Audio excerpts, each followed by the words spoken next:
कानून से जुड़ी एक सच्ची घटना जो आपको ठगने से बचा सकती है। आज की कहानी एक ऐसे पति की है जो अपनी पत्नी और बच्चों के लिए एक छोटा सा सपना देख रहा था। वो था अपना एक घर, खुद का घर। उस सपने को पूरा करने के लिए वह आदमी दिन रात मेहनत करता था, कई सारी नौकरियां करता था। बच्चों की स्कूल फीस बाकी थी, घर की हालत भी तंग थी, फिर भी वह चुपचाप हर महीने के लिए कुछ पैसे जोड़ रहा था। एक दिन अचानक घर में चोरी हो जाती है। घर में जमा किया हुआ सारा पैसा गायब हो जाता है, जो कि वो अपनी बीवी के पास रखा करता था, हर महीने की कुछ रकम साइड में काट के। पति पुलिस में शिकायत करना चाहता था, पत्नी ने रोक दिया। बात भी सही थी, हम छोटे और गरीब लोग हैं, कैसे पुलिस की झंझट में पड़े। पति ने भी बात मान ली, क्योंकि बीवी बात तो सही कह रही थी। कैसे कोई गरीब आदमी पुलिस के झंझट में पड़ सकता है।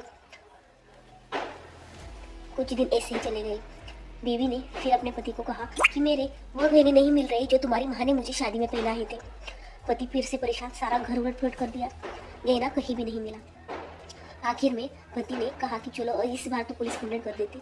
पत्नी ने समझाया कि नहीं, हम बहुत गरीब लोग हैं, हमें पुलिस और कोर्ट कचहरी की झंझट में नहीं पड़ना चाहिए, क्योंकि हम जैसे लोगों का ही पुलिस वाले फ़ायदा उठा लेते हैं बाद में। इसलिए पत्नी ने पति को फिर से रोक दिया। पति ने पत्नी की बात तो मान ली, लेकिन पत्नी के पीछे जाके पुलिस में कंप्लेंट कर दी। पुलिस ने जब जांच शुरू की तो कहानी पूरी तरह से बदल गई।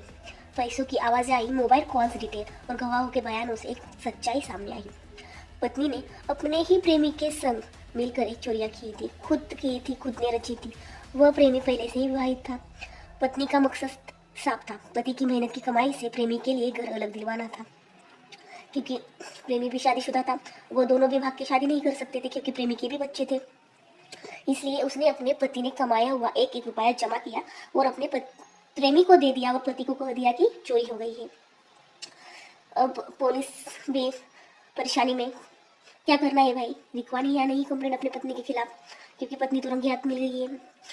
पति का रो रो के बुरा हाल हो चुका है, क्योंकि बच्चे भी तो छोटे छोटे हैं। कैसे पत्नी को भी छोड़ दे, इतना बड़ा विश्वासघात, साथ में चोरियां, पैसे भी गए, गहने भी गए। और जिस पत्नी के लिए वो घर चाहता था, वो पत्नी तो कब की चली गई। पुलिस ने आखिर में धारा लगा दी। धारा ऐसी थी आईपीसी की, धारा 406 विश्वासघात, ब्रीच ऑफ ट्रस्ट। आईपीसी 420 धोखाधड़ी, 120 बी आपराधिक साजिश, 380 घर में चोरी। उसके सिवाय सीआरपीसी की 156 क्रॉस 1 पुलिस जांच शुरू की। उसके साथ बयान दर्ज करवाते हुए धारा 161 के अंतर्गत भी अपनी प्रोसेस शुरू की।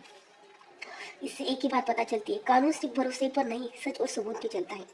अपने ही घर में धोखा सबसे ज्यादा तकलीफ देता है, लेकिन कानून ऐसे धोखे को भी नजरअंदाज नहीं करता है। मैं हूँ आपकी लीगल लेडी, आपके लिए हर रोज ऐसी लीगल लेकिन सच्ची